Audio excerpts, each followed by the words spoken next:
All right, thank you for staying with us. The coalitions of civil society and socio-economic stakeholders gathered to identify and proffer solutions to national issues affecting the country.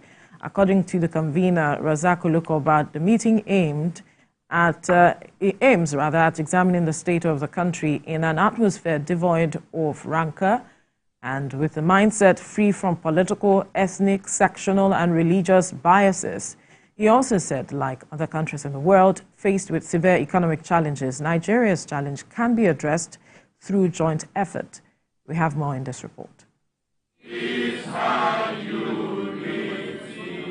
This is the first town hall meeting organized by the Youth Bureau, leaders of civil society organizations, and socio-economic stakeholders in Lagos State. The purpose of this meeting is to address issues affecting residents in the state and proffer solutions through joint action. Outside this meeting, I met Modupe Bello, a 72-year-old widow. She narrates how the economic situation in the country is affecting her livelihood as well as her children. All she wants is the government intervention. We are suffering. Like me now, I don't have accommodation. I'm squatting with a friend at Ikorodu with my age, and I have graduate, I want undergraduate. Nobody catering for me. Please, I want government to help see to us. Chairman of Persons with Disabilities in Lagos State, Rotimi Adeniyi, explains that social stigma and employment disparities has made matters worse for them. Imagine buying a bag of rice for 70-something thousand. He has the children, he has a house to keep, and probably he has a family, he has siblings. So it's a difficult time. Mostly when you even try to get a job, they will even look at your disability. Back to the town hall meeting, stakeholders assured residents on the importance of equal opportunities to be given to people and the interventions to address these concerns. We knew from onset that it's going to come to this, that the challenges will get to a point where people will start holding the government responsible for it. So we prepare the mind of the people. All may not seem to be in order, but the pace at which we are moving, we have to take note of it, that it's an expected pace that we have to move. We are aware that everywhere there is hunger, everywhere there is need to take care of Lagosians. And Mr. Governor was so passionate about it yesterday. What we discussed on the agenda was purely on how to elevate the sovereignty of Lagosians. The stakeholders believe initiatives like this will go a long way to ease the pressure and pains many residents are going through. Well, joining us in the studio is convener Campaign for Dignity and Governance, Razak Olokoba. Razak, good morning. Thank you very much. Good morning. Thank you for joining us. Yeah. And we also have joining us the Executive Director, Center for 21st Century Issues, Titi Akosa. She will be joining us as we get along. But let's begin with you, Razak Olokoba. This meeting, how critical it is to look into the aspect of having a joint effort at addressing this matter. Well, thank you very much. Like everybody has expressed at the town hall meeting, and on daily basis, Nigeria also expressed what is not particularly different from what people have expressed, the challenging times. The missing link in all of this is that we did not prepare the mind of Nigerians that is going to come to this point. And if that is the issue, it is not late to quickly tell ourselves that the hurdles we are going to cross. How is it not late? This is over how many months now? No, to prepare our mind. It's not going to go now. That's the reality. Okay, so we are preparing the minds of Nigerians that this matter is not going to go anywhere now. And it's going to go very soon if you do the right thing. The challenge on ground requires us to brace up, so that if you get hit by somebody when you don't see the punch coming, it's going to be devastating. But if you know that there's no how we are going to come out of economic challenges we have at this moment without facing some of these others. One of it is that the challenge on dollar, we run a dollar economy, needless economy that dictates the pace of what we buy, what we do with our life with dollar. So, and to change our lifestyle, the penalty is going to be for all of us. We are going to be penalized for it. So, even if the president had told me that in 1 month, this thing will go away, I will say, with due respect, sir. But it is expected that those in government would have known that these are the ripple effect, or this is the ripple effect, or attendant effect, or implication of whatever is going to happen for the decisions they have taken, and so should you are talking as if you are supposed to be exonerated from Nigerian affairs, and that's the error all Nigerians are making. I'm not in government. That's the error we set out to quickly correct. That it's a shared responsibility. We are quick to say the government. The government is just our agent. There's a limit to what I. There's no limit. There's a limit to what I can do. I do not hold the powers to make certain decisions. There's no limit to. Government has that responsibility. There's no limit to supervising your government. There's no limit to it. Right. Some people took to the street. We say we are not taking to the street. You will call all the affected. Right? That's what I'm saying. That some people took to the street. We don't take to the street. Okay. We took time to explain to Nigerians that we have economics in our midst. We have Maruwa rider. We have Okada rider. We have people from all walks of life to express their views. And we say, okay, we got to this point now. What is the way forward? And the first thing, responsibility, all agencies, all government, all institutions, and all prominent individuals must know is first admitted that it's not going to go away now.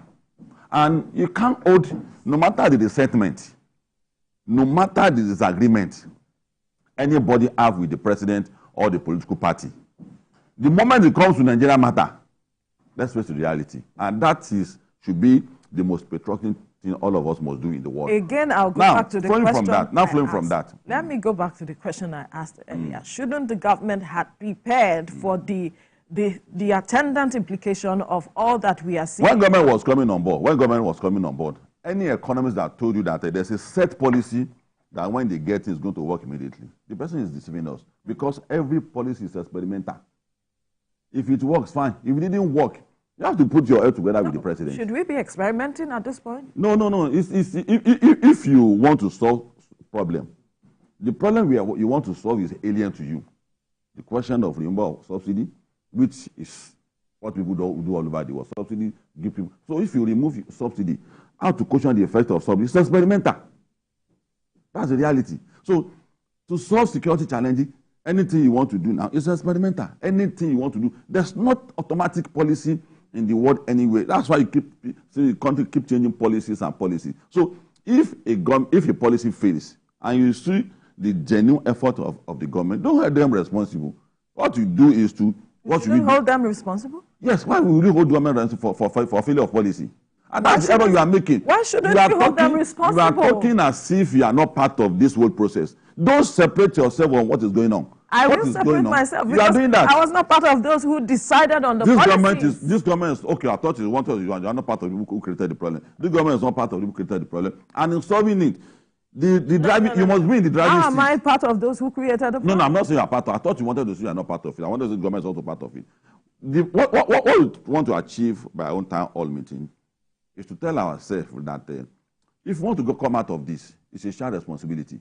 Our own responsibility as a member of civil society is to look for the possible best way out, in a way not to traumatize Nigerians, in such a way that it's going to be win-win for all of us. And one of the ways that we have been hammering on with the labor, with other people on the street, is that we have to be specific in giving solutions to the government. These skyrocketing prices of commodities, we are willing to collaborate with any institution to determine the cost price of all the essential things of life. Look at what Lagos government has done. It's as a result of a research that there are basic things that the government must do something about. Transportation, food, feeding, your coming to office. The same thing is the role all of us should be playing, that we must play a role of determining the manufacturing price, the actual prices of landing cost of rice, of all the food we eat, why will anybody collect 1 million naira for 3-bedroom flat in any part of Nigeria? You must go into that. See, if you don't get into the solution box with the government and you maintain this attitude, you also maintain, which is what millions of Nigerians are also maintaining, that the government. Hey, we are not getting it right, though. Who gave the solution? Who gave the solution yesterday? You mentioned Lagos State government. You said, did you hear what I said? That it was a research. Yeah, it was a research done. Which was done not only by the government alone, collectively by who is supposed to take the lead? Anybody can take the lead. Who is supposed to? No, anybody cannot take the lead. That's why they are there in power. The government can take the lead, and if the government takes the lead, you can also take on from the government that. How do you take over? Why do people? Why are people on the street? Why would you take over from government? By doing some. No. That's not the point I'm making. Taking the lead in providing solutions. For instance, we did a town hall meeting. Right. Did you get my point? We did a town hall meeting. We said the report of this town hall meeting is been going about, and we also said that it should not be limited to what the people are doing also. So the government will also do similar things. All right. We have Executive Director, Center for 21st Century Issues, Titi Akusa, joining us now to talk about some of these issues that we're seeing. I'm sure you have been listening to our back and forth. Quite interesting. It will be interesting because he's saying that the government should not be held responsible. Who should then be held responsible? No. And who should take the lead with finding solutions? Anyway, maybe I differ from what he has said. Maybe he didn't do enough explanation. Right. I believe government should be held responsible, and I believe government should lead because we gave them that mandate. That's it. Simple. But one thing I want us to understand is that when we talk about government, we're also part of government. Absolutely. So we must also do our own part of it. And what is our part? We must seek for the right information and engage government. If the policies are not good, we should sit down with government and dialogue with them and discuss with them. This thing is not working well for us. See, when you were talking about whether government knows that if they remove fuel, they know. If you remember during the campaign season, Bola Ashwaju said that no matter how long you people protest, I will remove this fuel subsidy. Mm-hmm. And when he came in, he said, don't pity me. That's it. I took on this job.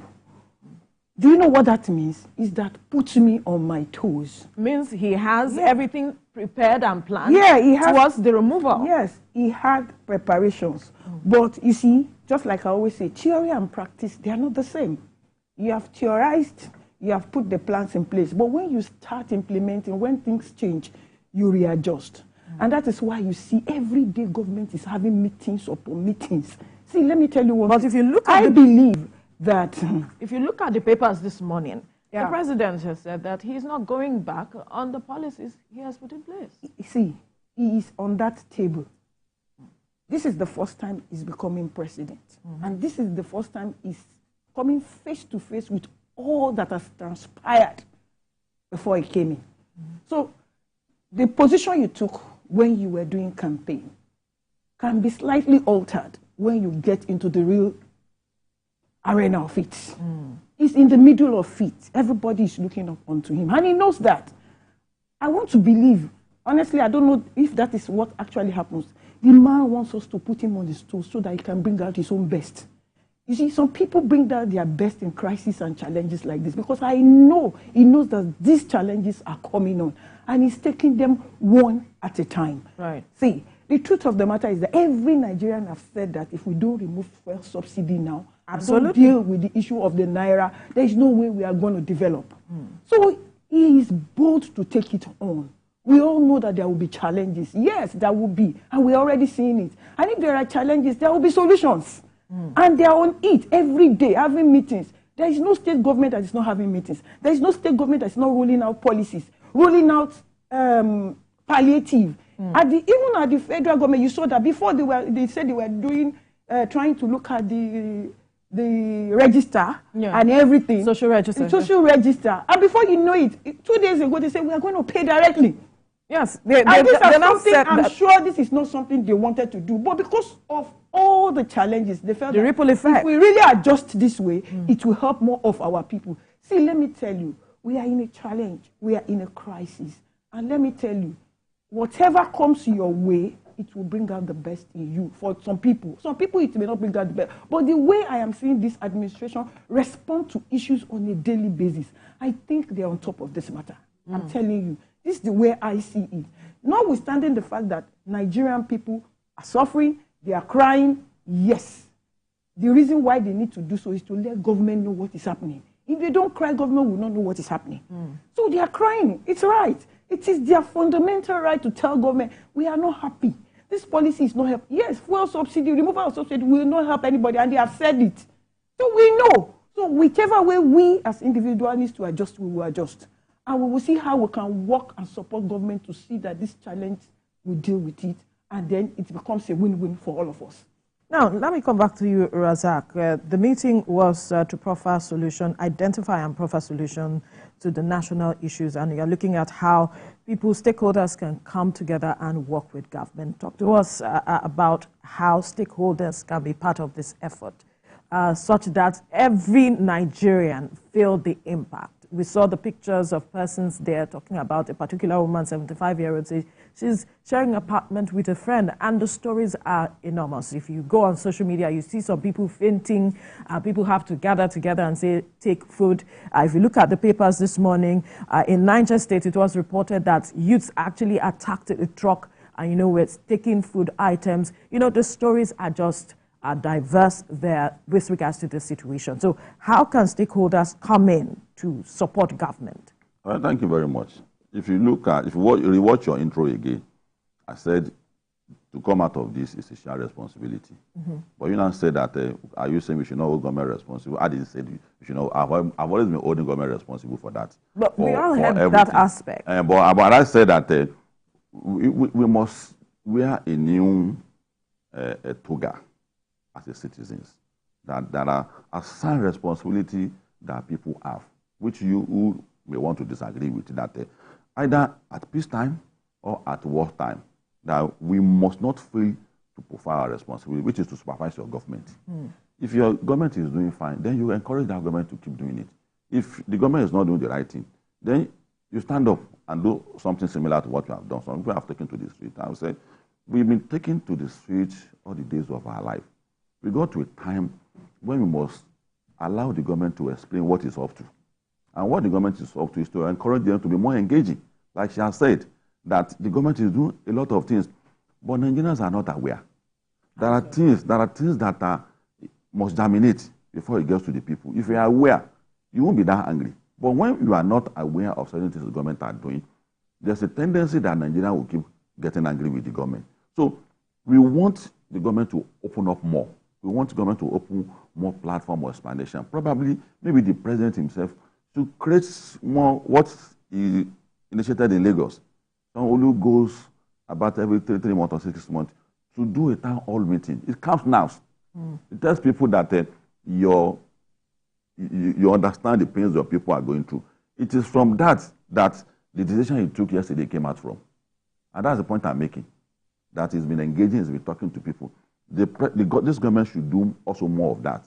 That the civil society and other sectors that are responsible for engaging the people are also willing to create a bigger platform. And that's what we also encourage Labour to do, that you must break down the barrier around governance in Nigeria, where each sector will be able to explain to people that in our own sector, this is what we are doing. It was a decision that led to that debate at ESCO and at the Parliament of a state police.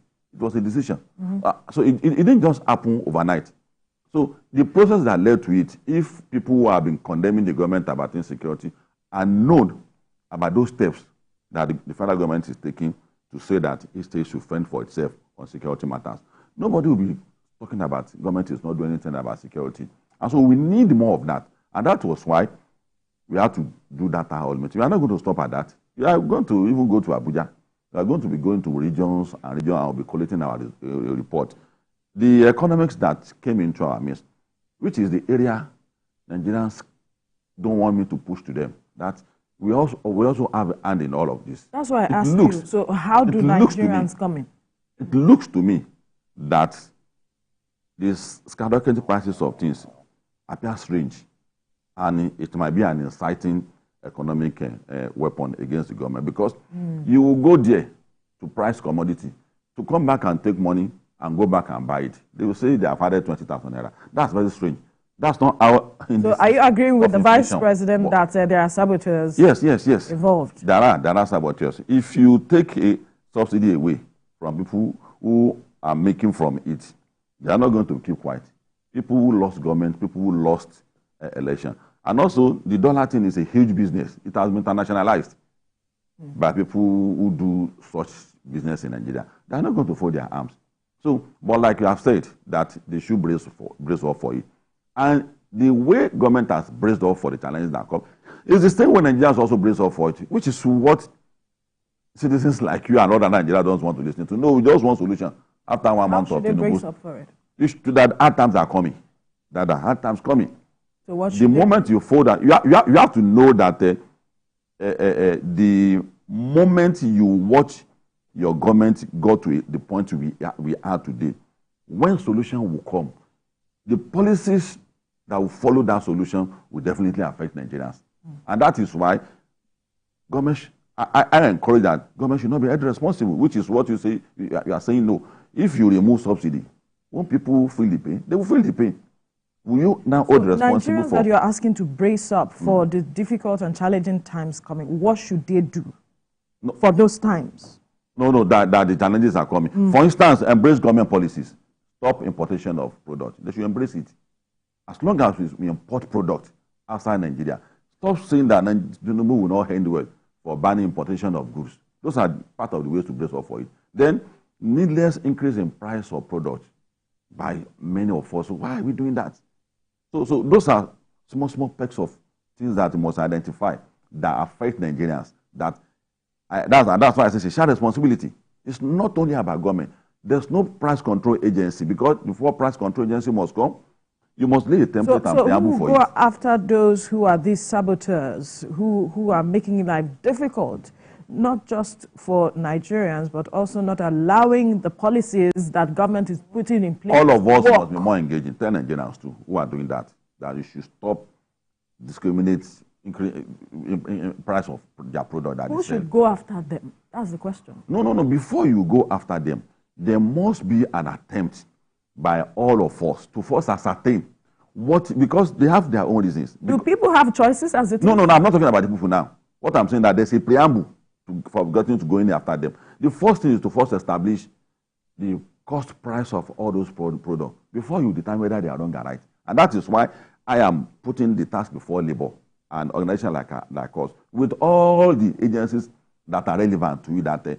all associations that manufacture products in Nigeria, including house owners, that we are in a serious crisis and we must begin to ascertain essential things of life. And I give an example of Lagos. Why did Lagos government come to that conclusion?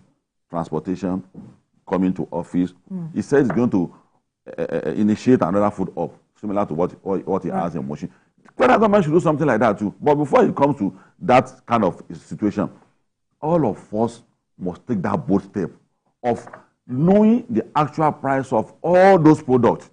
It's an easy task. That is when you'll be able to know whether the sky is appropriate for you to be fixed for it or not. Let me get Titi Akoso's perspective to some of the things that you said.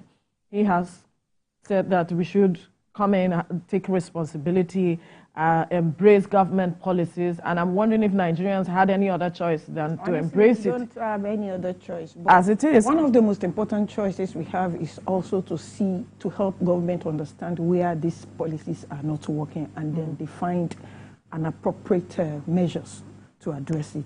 Let me tell you, there's no policy that is perfect anywhere in the world. Whatever policies you roll out, there will also be some bad side of it. But what people do all over the world is really to look at what is not working and see how they fix it. And they address it. Just like my comrade said, he said, we as citizens must also brace up for what is happening. See, I will give you an example. Before now, I sat down and asked myself, is it worth it for my workers to come to office? I know it's not worth it with the kind of salary I'm giving them. So I said, can we switch to online mode? We are working from online, and if need be that you need to go out, then we will tell you where to go, do the work, and go back home. It has been very effective for me and very cost effective, and that's why my workers are not making noise. I'm a citizen of Nigeria. I took that decision when I saw what was happening. Right. Because no matter how much I increase their salaries, it will not help with what is happening. And I'm beginning to wonder also, I can imagine civil servants and government, no matter how much you put on their salaries now, in the next 2-3 months, it will change because of the free fall of dollars, if dollar is not stabilized. So we must find some interim ways of doing our work, even while we fix the dollars. It's something they are working on. So I would ask that whatever you are doing, look inwards. Even where I stay, I'm very intentional about where I stay. I stay where I know that there is electricity, and I will not spend less on generator or anything. As a matter of fact, I don't use generator. And see, at this point in time, you begin to map your work and look at what works for you. Pending the time we resolve this matter. It's only a foolish person that will not plan right now in Nigeria and be looking at government. Government, please do this. Give me food. See, let me tell you, I have a friend. Years back, he galvanized a lot of people and started calling on government. We want to work. We are able-bodied people. Give us work. After shouting that day, I sat myself. I said, so I will go out and do a protest and be calling on government to give me work after I've gone to university, after I've done this, and I cannot use my wisdom to see where there are problems. Let me solve these problems and I'll start making money. The same person now today, let me tell you, he looked for problems, he's solving it, he's making money now. Right. He's not calling on government to give him. You are able he to employed himself. Nigeria some solutions as it is. Yes, this is what we quickly we need to be very productive as citizens of this country. Quickly, he mentioned something that the federal government needs to communicate more, create awareness with regards to the policies. Yes. Is it really about awareness or about trust? You see, let me tell you one thing. A lot of citizens don't have trust in government. We should not deceive ourselves about that. But in the last 80 years, it's like they felt that government does not really care about them. And they are right to think that way. But like my Yoruba people will say, Tokoba konyo kono lafe. So if you divorce a husband, you will still marry another one. Abi, isn't it? Whether we like it or not, we will not trust the last government. This is a new one. We will still have a renewed hope, just like we are saying. Let us still hope. Let us take them for what they have said. And if they are not performing, we still hold them accountable. You cannot say because it didn't work last year, yesterday, and then you lose hope completely. If you lose hope, it's not the right way. That's not the right attitude. The right attitude is that we are all in this together. If you do your policy, it does not work for us, we hold you responsible, we tell you where the problems are, you fix it, and we fix our own side. I'm saying. Your final word, because we have just a minute so to go. Well, I see hope in all of this, and I'm going to reiterate in my words that the situation we find ourselves is not a garbage in and a garbage out. And I'm not eating the people out, but I have not been talking in this manner that we must also define a role we must be in all of this as a citizens. We are willing to go around the country again to do more of what we are doing because we see the effect. And on the last note, we want to enjoin Nigerians not to join any needless protest. What we need now is more putting us together with the government to come out of what we are saying. All right. The protest that is being out, no specific instruction to the government and no specific to the man, just to burn tire and go back home. They didn't say they were burning tires. They said that... You can't protest without burning tires. They didn't say they were burning tires. What they said is that they even have the interest of Nigerians. What are the specific demands? On security, they just say security is not good. They have had an agreement with government, and they are saying government has not delivered on its part. That's what they are saying. You have to... They said they cannot shy away from the situation in the country as it is right now. And not shy away from the situation. There's no complicated issues.